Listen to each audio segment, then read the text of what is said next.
Hey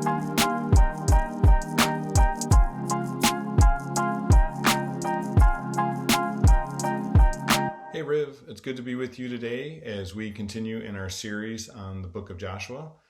This is the midweek One More Thing teaching, and today we're covering Joshua 20. My name is Eric, and I am the Director of Care here at Riverview.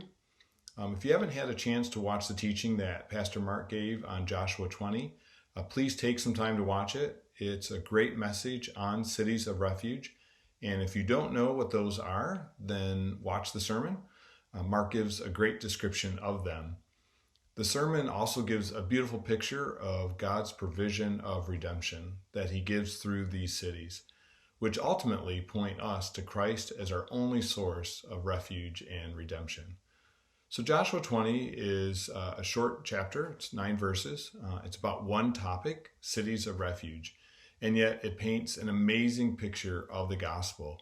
And as I will talk about it today, it also gives us a picture of how we can be involved in the gospel with others.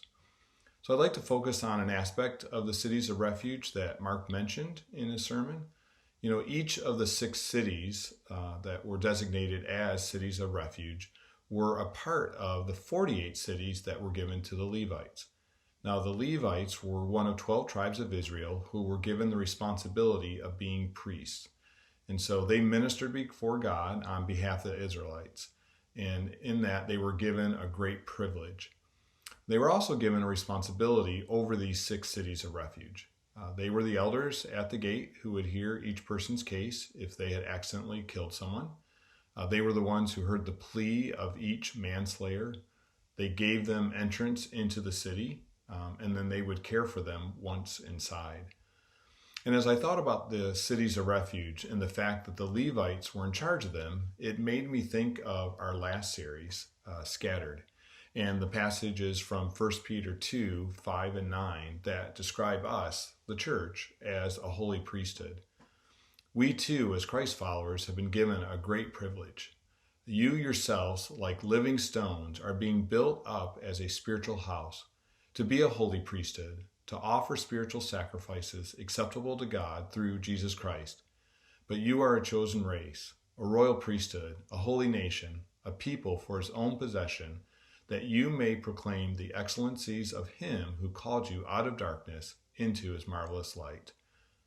So as the cities of refuge point to Christ and his mercy, we are like the Levites in that we're called to be ministers or servants of Christ. We're called as priests to do the work within the city. And what an honor that we have to declare the praises of God who called us out of darkness and into his marvelous light. That we can proclaim the gospel to people in need, to our family, our neighbors, our co-workers. We have been given the privilege of listening to other people's stories and hearing their pleas for mercy. And we have the joy of pointing people to Christ and his gift of salvation. And we have the honor to care for people as they enter into a relationship with him. So I could imagine that when the Levites were given the 48 cities, knowing that 6 would be cities of refuge, they were hoping that they wouldn't be one of the ones living in those 6 cities. So picture all of the Levitical families gathered together, and Joshua asked them to number off, up to 48. So each head of a family starts counting. 1, 2, 3, 4, 5, 6, 7, and they keep going up to 48, and then they start again. Well, then Joshua says, okay, all of the 6s, 12s, 18s, up to the 48s, you get to live in the cities of refuge. And they're like, what? I have to live where? No way. Like people showing up at all times of the day because they accidentally killed someone? Then they look around and they're trying to trade places with another family. Yet what a privilege they were given to minister to those in need in such a concrete way, to demonstrate the mercy of God to those who had nowhere else to go. And as ones who have been called by Christ, we are a holy and royal priesthood. We also can share in the joy of serving others in need. And I love what 1 Peter 2:10 says. Once you were not a people, but now you are God's people. Once you had not received mercy, but now you have received mercy. We too were once like those who needed mercy. We also had committed murder, and we fled for our lives to a city of refuge. We were guilty of a sin that we could not atone for ourselves, and we found mercy through Christ to enter that city and to live in peace, having our guilt and shame erased. We too, as priests and servants of Christ, have the privilege of caring for others in need. And I think just especially during this time of being more isolated and just not having the opportunity to see others like we normally would, I think we have just an amazing opportunity to care for people by inviting them into our home if you're comfortable with that and if that's possible, or inviting them to meet in your backyard, to meet with people in a park.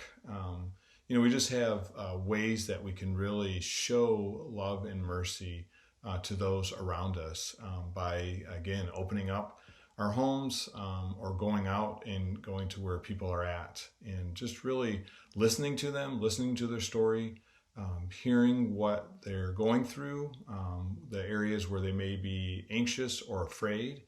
And in that, we can proclaim the gospel. We can proclaim the truth that God is with us and that he cares, and that this is something that is not happening, apart from him knowing about it and him caring about it. And so, again, we have an amazing privilege and an honor to come alongside people, and as we have received mercy, to give mercy to those who need it. So, God bless and take care.